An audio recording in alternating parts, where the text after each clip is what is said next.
Hello, everyone, and welcome to episode 16 of You're In Detention. And Kerry and I today have come to talk to you about ADHD careers and strengths. So, big topic that we're discussing today, and hopefully, you'll get loads of ideas from that. But the right environment can completely change the game.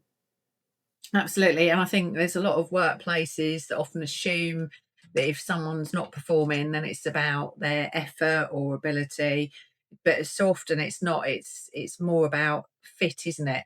So the system's built for one kind of brain, and if you don't fit into that mold, you're really set up to fail. So I think today for us is all about flipping the conversation and us talking about how ADHD strengths can really work in the right setting. Yeah, and we're specifically focusing on ADHD strengths today, but I think it would be great to do another one of these podcasts focusing on the strengths of like dyslexia and autism and other neurodivergent. So because I think they're very they can be very different, but still really strong and a real assets to workplaces. So this episode is focused more on ADHD strengths and careers, but we definitely will have some discussions about other neurodivergence and in other episodes. So, look, I've been in roles where everything's been micromanaged. I think early in my career, when I was in more like junior roles, and of course, when I left school because I didn't do very well, it was a case of, well, just go and get a job, just go get a job in an office, go and get, um, a job doing whatever it is, that's just it had no skill attached to it. And so, like, it was kind of really hard advice because I then went into a job that was very repetitive and managed, and so it just crushed the personality out of me. Um, I did used to work in a bar actually as well. I've always had 2 jobs, but when I worked in a bar, I absolutely loved it because it was really sociable and, like, for that time, made loads of friends. It was brilliant, but my job where I was working in an office and I remember I was making up media packs constantly all day, just making them up, sending them in the post, and like posting is my absolute worst thing. If you've listened to these podcasts before, putting things in the post is horrendous. So franking post, same every day. That for ADHD brains, that kind of environment's just exhausting. So spending all of your energy trying to just fit into like a real rigid system instead of using your strengths. But yeah. Yeah, and I've really seen that too. So you've got people who are absolutely brilliant, but I suppose the system that you're in squeezes the life out of them. So giving flexibility, clear goals, and really giving over some trust. And you get people doing absolutely incredible work. So we're not talking here about lowering any standards or anything, but a move like removing friction, I suppose, so that people can be at their best. Yeah, it's really important, isn't it? And, for me, like a supportive employer sets clear Mm. expectations of what they want you to do, but doesn't micromanage you. Yeah. So just communicate openly and like focus on outcomes instead of like obsessing over process. But I think, adapting systems where needed, but that kind of trust that changes everything about how you work. Yeah. And for managers, you can quite often get it where they think that the control is what equals the success. But I think for me, in my view, micromanagement, it just kills creativity, it takes people's confidence. But when you open it up a bit and give people space, they can really surprise you in the best ways. Yeah, I mean, I think it's, we've both been leaders in an Mm. organization, and we're really experienced in terms of having neurodivergence in our teams. And for me, being a neurodivergent leader, uh, it's really having our experience is really important in terms of how we understand how people need to work and in what environment they're going to thrive. But I think it's a big risk, when you recruit people into the team. I've seen it probably before. The best example I could talk about is probably take a graduate scheme, for example. Yeah. And, having graduates in the business is really it's brilliant. But if you're going to recruit that, you tend to get the same kind of mind and the same kind of thinking. I'm not saying there are no neurodivergent graduates. Obviously, there are. Of course, there are. But I think the recruitment process that firms put people through, and we'll talk about this in a bit more detail later, can screen out more neurodivergent because they don't necessarily understand what the process is. But knowing as leaders of teams how we've built that environment for people to be themselves and kind of thrive, I think that's we take that for granted, but I don't think that's the case in every team from people that I've spoken to. Micromanagement is a big thing that causes real high amounts of stress and neurodivergence.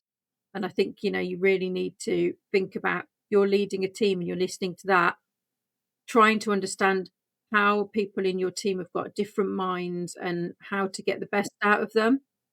Yeah.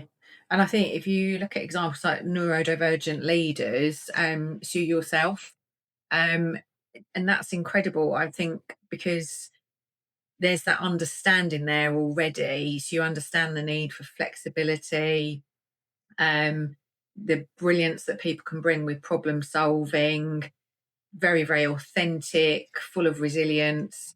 And it's that leadership with empathy because you really understand what it can take for people to bring out their best at work, but also understanding all the different types of brains you need in a thriving team.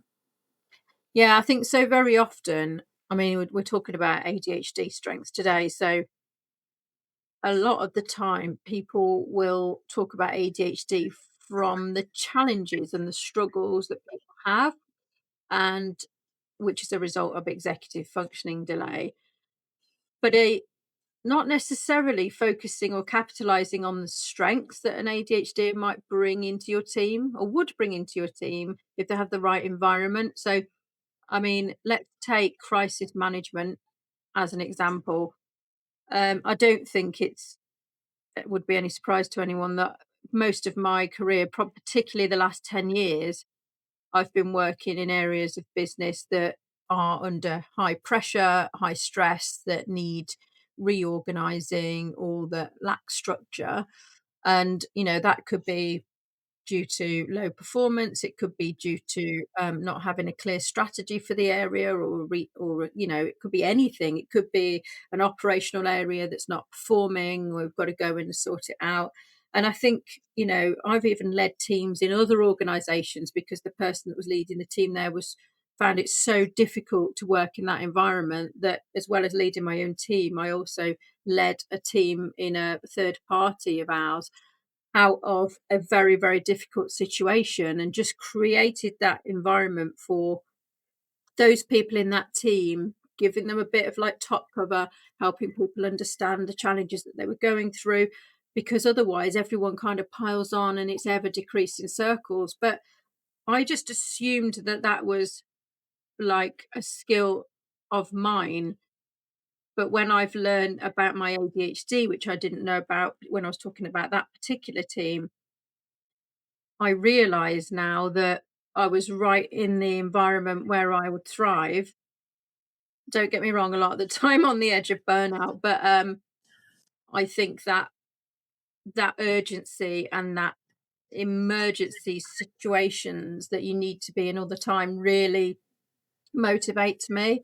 Yeah. I mean, And I was going to say, I've got a first hand experience of that. I mean, crisis management was a brilliant example to pick where I know myself, I've phoned you before and I'm full blown, whoa, this is happening. And the example I'm thinking of, I won't go into the big details, but it was for me way out of my expertise.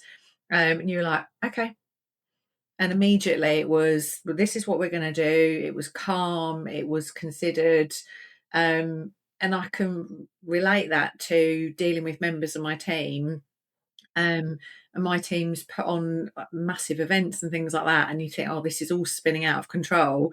And you speak to one of them and they'll be, oh, no, no, no, no, it's this, this, and this. And you'd be like, oh, because that's that's where there was, people thriving because it was high pressure, lots going on, lots of moving parts, but actually perfectly brought together and under control. Yeah, it's weird, isn't it? You kind of it's really odd because in a normal situation, really, really calm situation, I find that more agitating than anything else. Like it's everything's working normally. Firstly, I'm thinking, well, this definitely isn't going to last. But everything's working normally, or if there's a team that you've kind of turned around and you've helped them and they're now really operating really, really well, I'm always like, "All right, okay, now I need something else," and then I always used to get a puzzle, and now I always used to get a puzzle and something to go and do and improve and sort out, and do you know that that's really worked for me. I mean, when there's a crisis, I am really, really calm, and I actually am like, "Right, this is my time." If I drop my brush on the floor and then my mascara, I will have like I am angry beyond all words. So it's so the slightest little thing can really trigger you off, but crisis management is definitely something that I've really, in environment where I've thrived. Had I been managed in a crisis environment situation, had I not been leading a team, that would have been another situation because I naturally am able to thrive in a crisis. So anyone trying to manage you through that would then be like, well, if you're telling me what to do, then firstly, I'm not gonna do it anyway, and then secondly, you're losing all the creative problem solving that I have inside my brain or other people have inside their brains, or just let that come out of them, Yeah. see what comes out. Because sometimes it's really surprising what people think up. Yeah, 100%. And I think, talking about crisis management, that's a huge asset in leadership, high pressure roles. There's like things like emergency services, events, big projects, anything really where things are constantly changing, having that ability to have that focus, that control, and that ability. I think for me, the example that I talked about with you, I think the thing that grabbed me the most with that is you you answered the phone and you just got this and you immediately, okay, it's fine.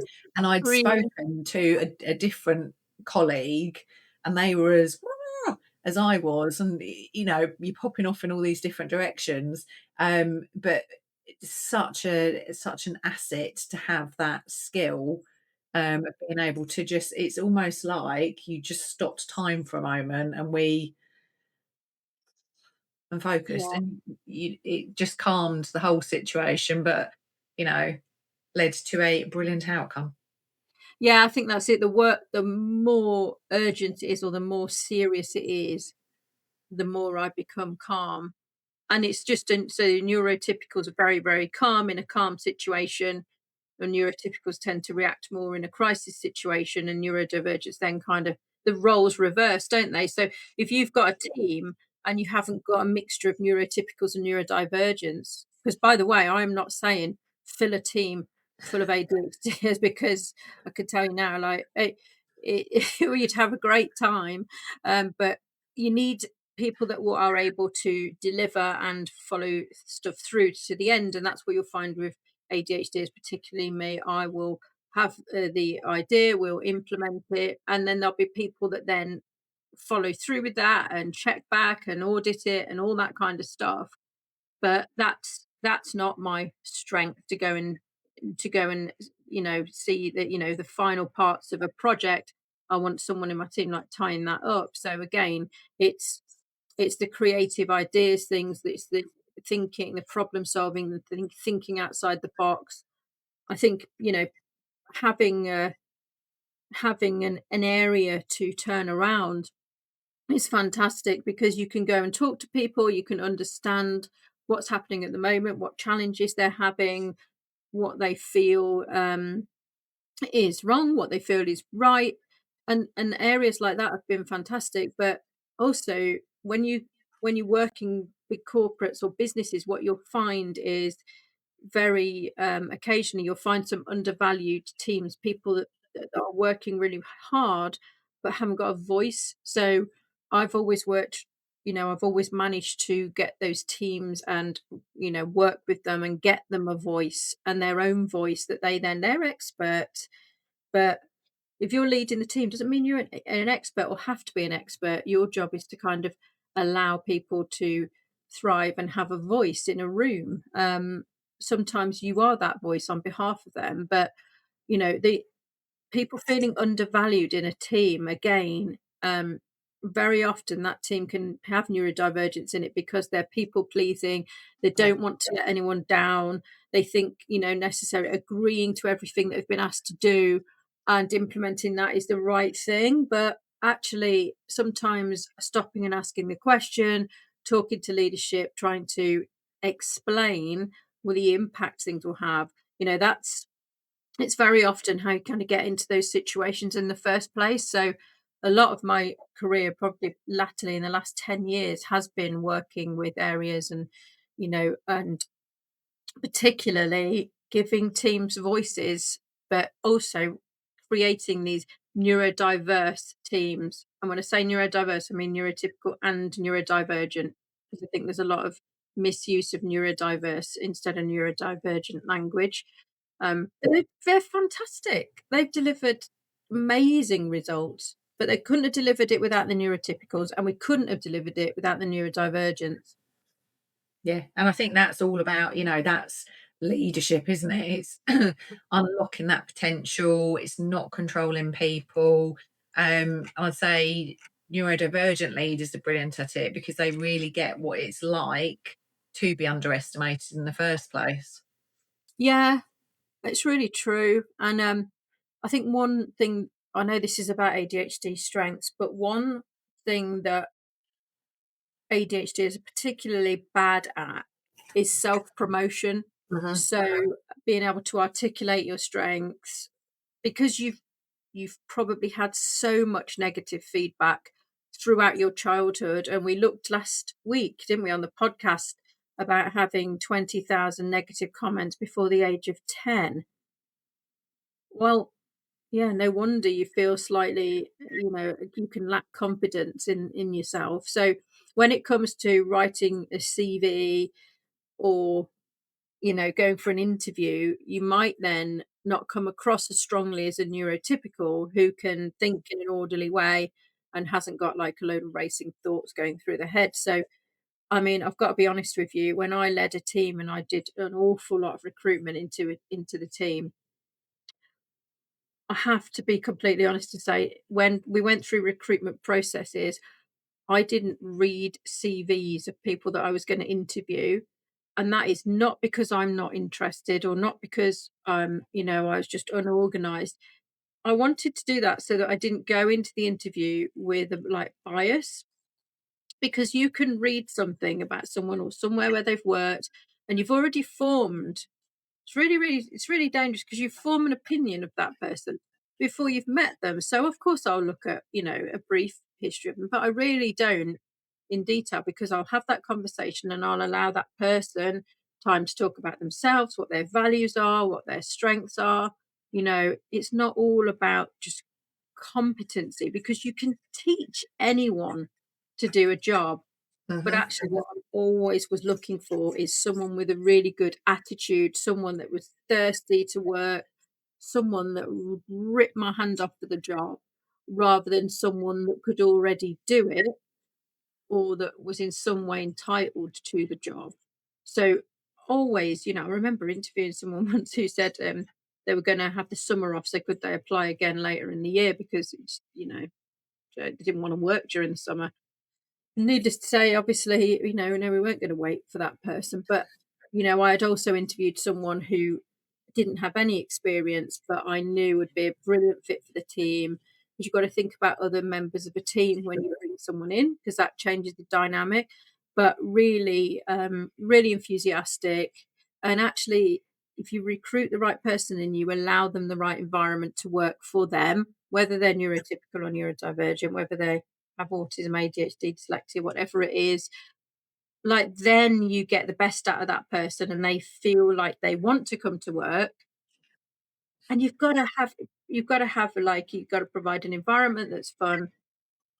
I'll work much harder for someone if I'm in a fun environment and I'm working really hard. So I think there's this misconception that if you're having fun, you're not working. It's quite the opposite.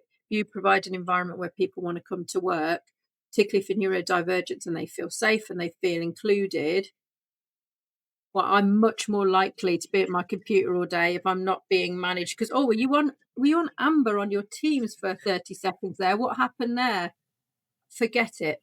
If you're in one of those jobs and you've got ADHD, seriously look at, the environment you're in, because it's not going to be working for you. Yeah. But I love what you were saying about your approach to recruitment there. So it's not about reading the CV, because I'm exactly the same. If I can read something and I'll have a really preconceived idea of, even down to Joe, what that person looks like. I've created a picture in my head. Um, so I think actually having an understanding of the flavour of it, but giving that person the opportunity to, let's bring out your strengths, and your personality, and let's see you and get an understanding of your fit. And I think that creates a really fair chance for everyone. Also helps to ensure that you've got thriving teams. You've got people that will fit well together, work well together, and that people who want to do a very good job. Yeah, it's really true. There's a lot to be said for that. And Yeah. our friends from the Brain Charity, Jane and Greg, were talking about neurodivergent, unfriendly processes for recruitment. And they gave some advice. I know, I can't remember now which number podcast it is, but it was all about, organizations unintentionally screening out, which I referred to earlier, neurodivergent talent. So, you know, I've seen someone fail to get through an apprenticeship application because they had to do a 2-minute screening video, and basically, when you press start, the 2 minutes started, so you couldn't restart it or you couldn't redo it. That was your 2 minutes, and once your 2 minutes was up, you never got a chance to redo it. So, wow, I mean, this person didn't get through the screening, for that video intro, and therefore didn't get onto the apprenticeship program. And actually, interestingly, this person had reached out to me to ask if there was any roles in SJP and not on the apprenticeship program. And he was taken on into one of the junior roles in the kind of starter career that we put in place. And he's doing really, really well in his role at the moment. But he couldn't get through this video intro because he panicked. It was too much. He wasn't an extrovert, like enjoying presenting. That wasn't his skill. So if you're looking for people in a video intro to come across really well, articulate themselves really well, that's great. But you're screening out an awful lot of skills there, because some people are not great at articulating themselves, but might be fantastic at doing other roles that don't involve that. Um, I think they talked about as well not giving like a clear outline of the recruitment steps. So Yeah. any timed tests, what they involve. I absolutely hate surprises, and to the extent to the extent where for my 50th birthday, giving my age away again, but my 50th birthday, my husband had arranged like a weekend away with us and the kids and the dog, and all he told me was that the dog was coming, um, and then kind of left it at that. And I think it's like a few weeks have passed, and he must listen. He does listen to these podcasts all the time, and he probably hears me going, "Yeah, I hate surprises, hate surprises." And then the other weekend, because I'm just going to tell you where we're going, because you'll be so stressed out about going somewhere you don't know. But that is, I said, well, of course I will be, because I don't know what to pack. I don't know where I'm going. I can't look forward to it.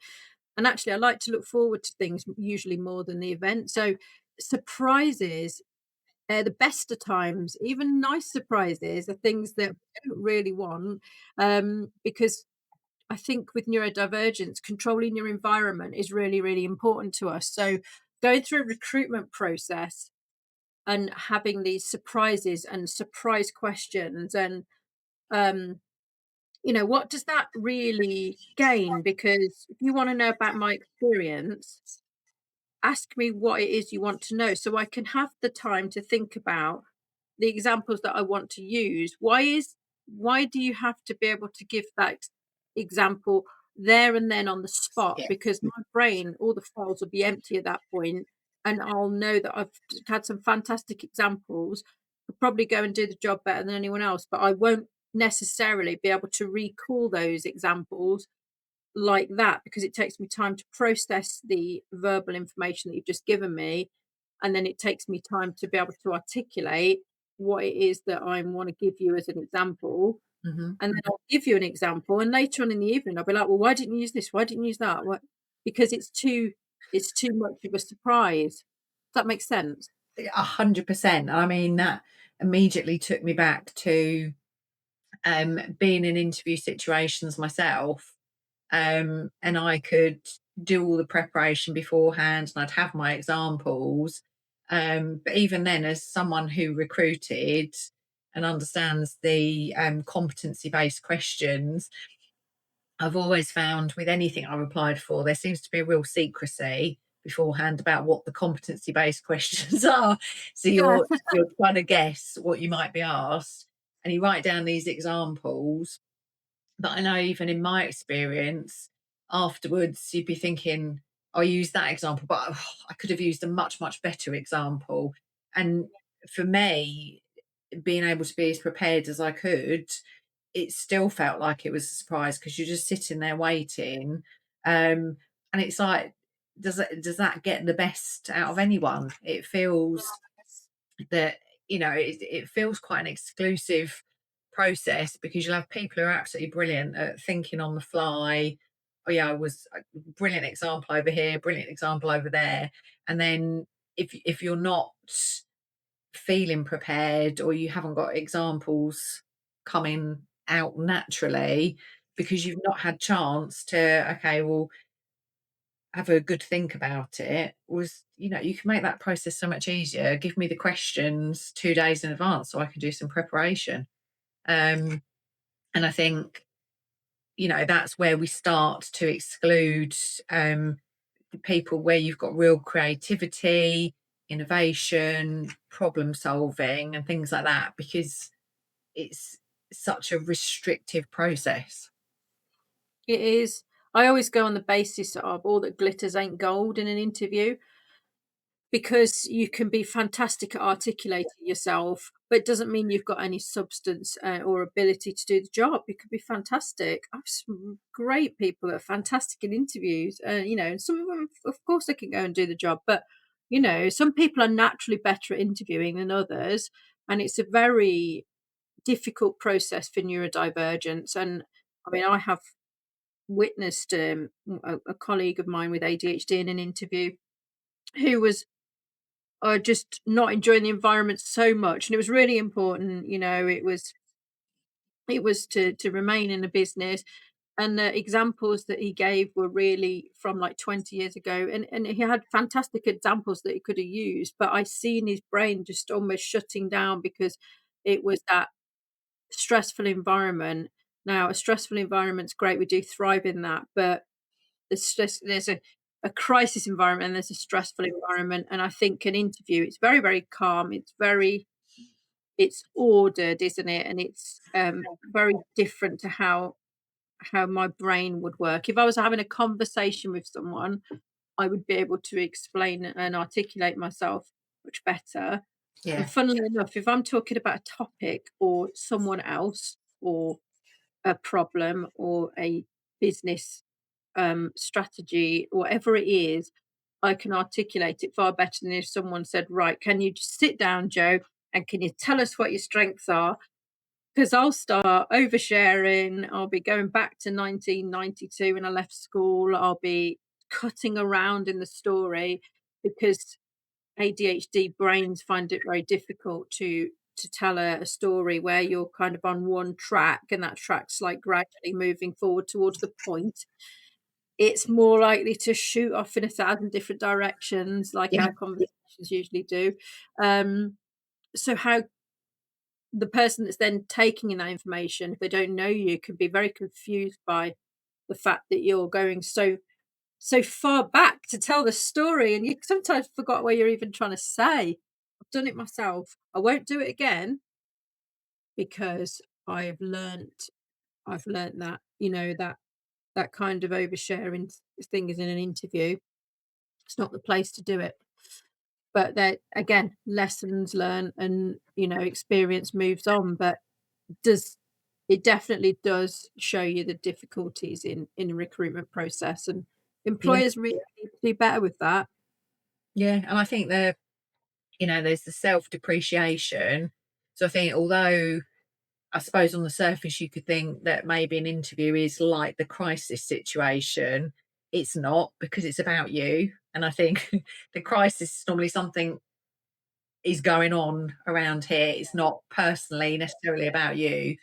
Um, and the self-depreciation as well. That you us working so closely together, you are awful about shouting your own accomplishments, Oh strengths, yeah. and things like that, or sharing, I did this amazing thing. And I think I feel I'm normally the one who's like, oh, Joe did this, or we need to, like when we went to for you to have your presentation when you passed your ILM level 7. That was amazing, and you were like, oh well, and you kind of put it in a box. Well, it's done. It's done. I've moved on. No, we need to celebrate this. Yeah, But we will be celebrating this, Joe. yeah, I but know. that kind of it's that thought process, but it doesn't lend itself to me asking you to give me an example of a time, Joe, where you've, I don't know, successfully accomplished this, and you might be like, okay, I'm going to talk about that job that I did Yeah, when I left school and I felt micromanaged and wasn't thriving at all. And I'll start yeah, there. we'll Um, start there. yeah. Whereas other Might people nip will be back like, to school.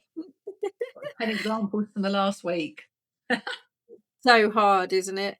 And I have seen people use examples, and I've seen it in interview, and I'm like, yeah, well, most of that's fabricated. So we'll tell you the whole truth. We'll never ever fabricate anything because, of course, but you're always playing everything down because you think actually, like, even when you do a qualification, you feel like you don't really deserve it. I don't know what it is. It's something in your brain that just says, yeah, well, you've done that, but so what? But it's very, very hard. But we definitely do have strengths, and these strengths that you can bring to the workplace with ADHD, which is what we're talking about today, is I mean, they are off the chart, the strengths with ADHD. But whenever you see stuff, it's always from a negative point of view, like, oh, might struggle with task initiation, might struggle with memory, might struggle with interrupting people, might go blank in the middle of a sentence, blah, blah, blah, carries on. So knowing your strength, if you have ADHD, if you're just being diagnosed, if you're undiagnosed, these are the things that are going to make your life much better and much more satisfying. So you're not constantly hearing and continuing, even in adulthood, hearing these like negative comments and criticisms that you're not performing, or you're in a performance plan. Have a look at your environment, is what I would say. Look very closely and see whether you're being micromanaged, see whether your job it gives you everything that you want to kind of motivate you. Like, what gets you out of bed in the morning? Who do you want to work with? Do you like having fun at work? Are you working in a team that has like-minded people to you? Or do you feel like suppressed by that? I mean, we've got fantastic strengths like the hyper focus. I mean, Kerry knows if I'm in a hyper focus, no one's going to disturb me from that until something's done. But creative, we think of things that are just off the wall, like you wouldn't even think about it. And that's really important in a business, because if you're not creative, how do you innovate in a business? How do you keep that business moving forward? We're ever so adaptable. So if someone, the ADHDs in my team have been fantastically adaptable, and they're brilliant in a crisis. So there's some really great skills. I mean, I'm just covering that's the tip of the iceberg. But again, some of the things that you might have challenges with at work, build your own systems, build your own strategies. This is what we do in our program. We help people come up with their own strategies to work with some of the things that might be, a bit of a blocker in their day, or they might be getting feedback about, or they're struggling with. We help build strategies for that. And I think it's really important, in neurodivergent coaching, that all of the answers come from the coachee, but it's one of the things that we get the best feedback about from our program is working through, understanding what career works best for you, where your strengths are, just what to look out for and strategies to work, to be able to, I don't know, counteract that with some positivity. So body doubling is fantastic. I used to work with a guy called Ollie, and he always would do body doubling with me because I'm like, oh, Ollie, you need to write this report. Come in, and we'd sit there and we'd obviously get through a bag of Haribo, but we would definitely do it. Whereas if I was on my own, I think it's the starting it. I'd be like, oh, I'm absolutely like dreading it. But oh yeah, I think there's so many things you can do. But also there's industries, isn't there, that value really quick thinking, adaptability. But I have to say, Kerry, you and I have worked in financial services. I wouldn't I didn't, like, wake up one morning and think, "Oh, you know what?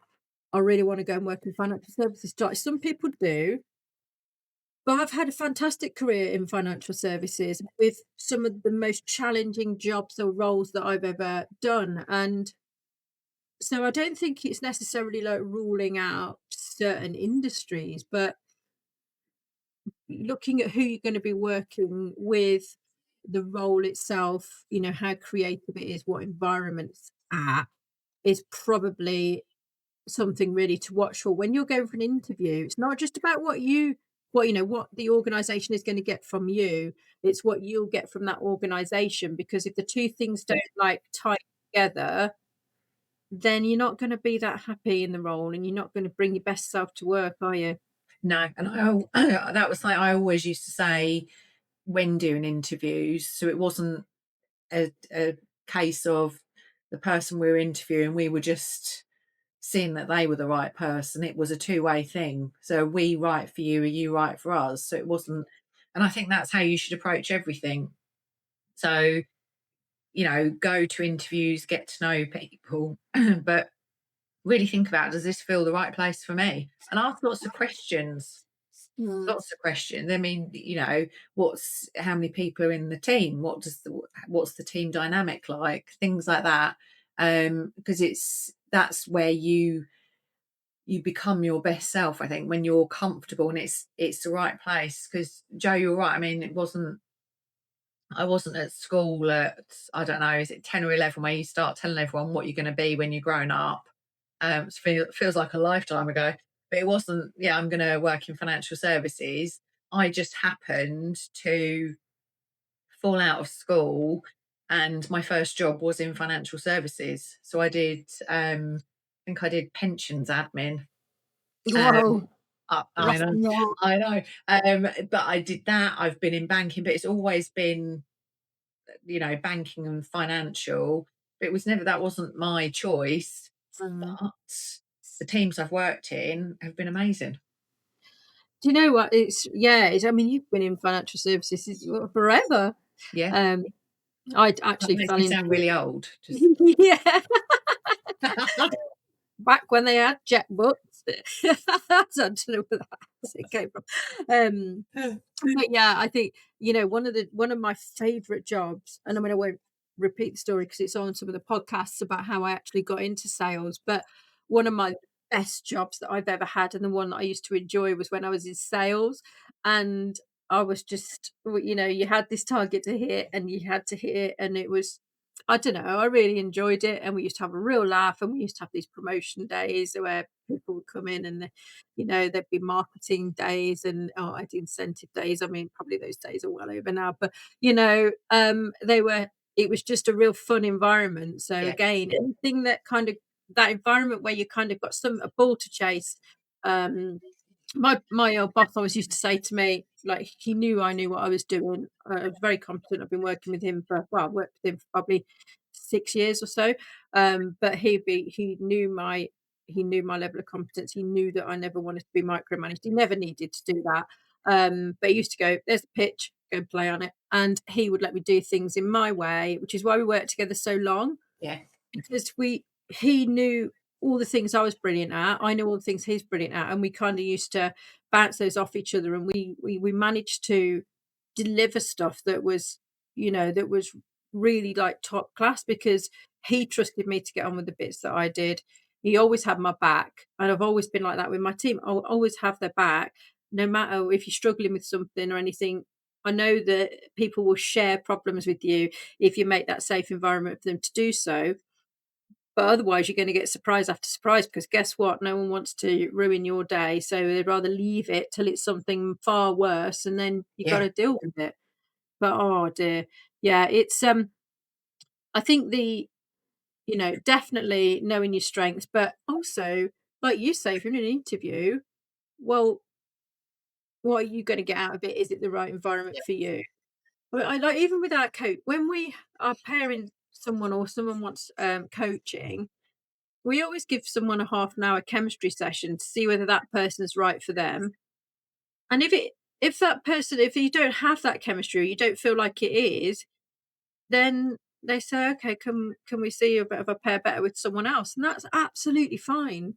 And it's very, very similar, isn't it? Like, just knowing Yeah. people that you can work with and be and feel like you could gel with and talk to is really important.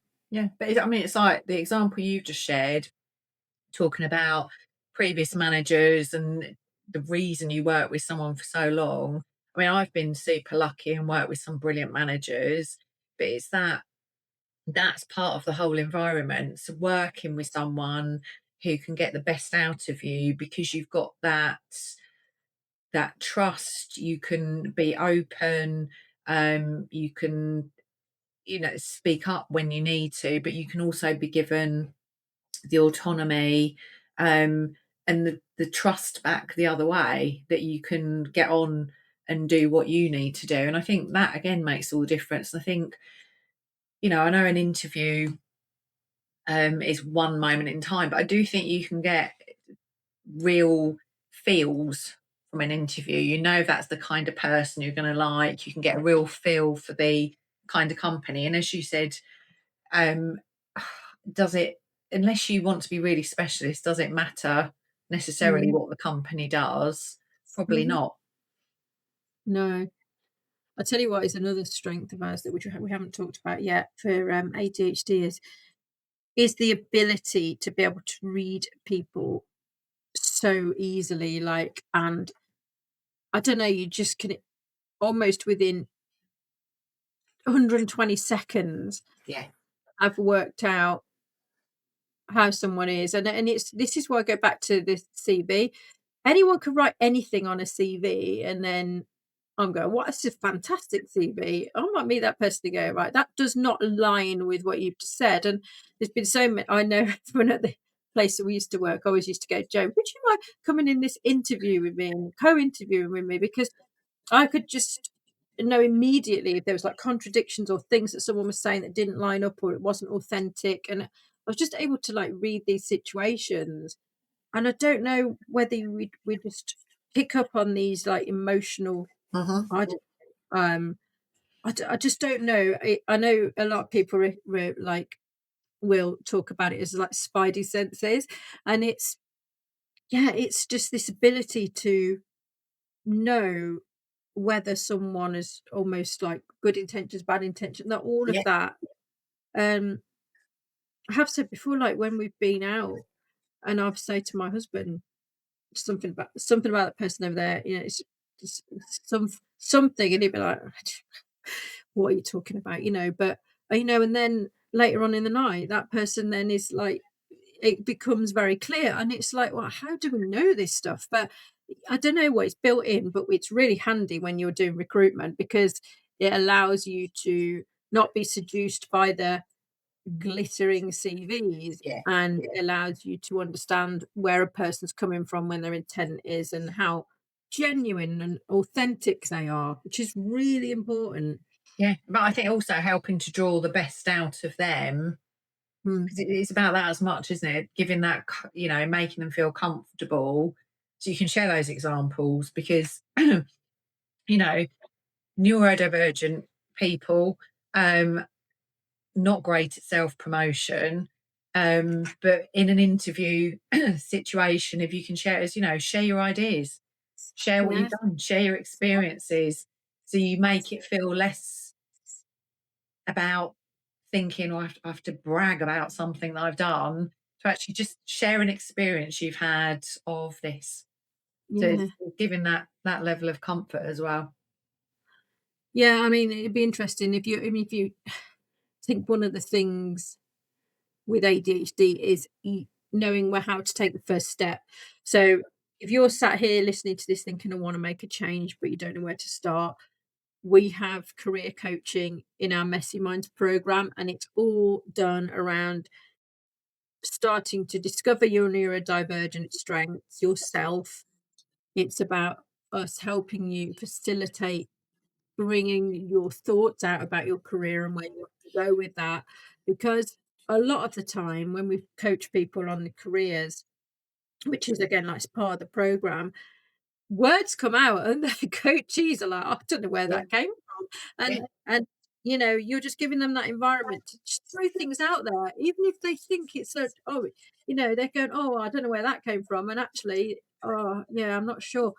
But when they start to then explore that, and you give them that environment to go as creative as they want to be, yeah. that then allows our coaches to then take the first step forward, because it's the first step that's always the hardest. So this is designed for neurodivergent minds, because usual career advice, it doesn't necessarily, or in fact, most of the time doesn't necessarily fit.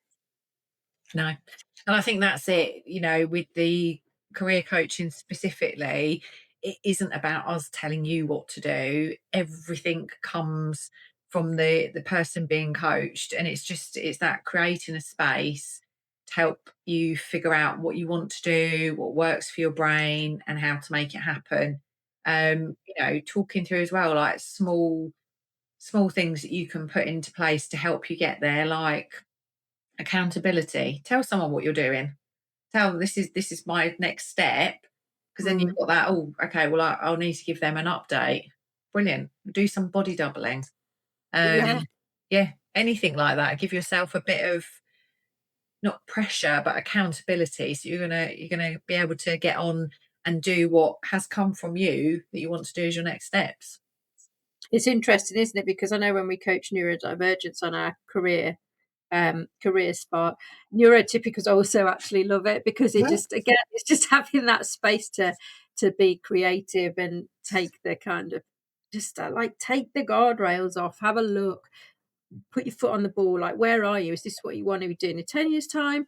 Use your strength. Your brain works differently if you've got ADHD. That's a massive advantage. yeah, And just, try not to listen to the kind of negative struggles, because if you're in a good environment and you've got supportive people around you, actually, I mean, that's just as good, if not better, than medication, because yeah, you can be yourself. You don't have to force your brain to work in a way which people want it to work. Be an entrepreneur, go and be an ambulance driver, go and be like, go and do what you want to do. But work in crisis management, to do work for the police force, work in a prison, whatever it is. That's that you can do what you want to do. You just need to understand how to take the first step. And obviously, Messy Minds was created exactly for that kind of thing. So, look, take advantage of your mind. It's brilliant. You don't need to change. You don't need to fit into an environment that doesn't work for you, because you're always going to be either medicated or unhappy. So, look, put your foot on the board. Take some snippets from this. Even if there's one thing that lands from here, hopefully it helps. It's definitely turned around how I was and how I see myself and what I, will go on to do in my career. But it's all got to be from a position of looking at strengths and playing to your strengths. But if you don't know what those are, or you're struggling with that, then obviously that's where we help an awful lot of people work out which is the best way forward. So yeah. I think, yeah, we've had well, gosh, I feel like we've had another real in-depth discussion there. Kerry, regarding the strengths. 100%. And if you've enjoyed this video, please give us a thumbs up. But also, we'll put the links in the description to our TikTok and Instagram, and you can follow us on there. We do have other content that goes out on TikTok. It doesn't go out on the mainstream social media. But yes, please follow us and subscribe and share our podcast, because remember, other people might be needing this support and the messages that we put out on here. And if they don't know about it, then that would be an awful shame. So thank you, as always, for your support. This has been You're in Detention, and that is it for episode 16. See you next week.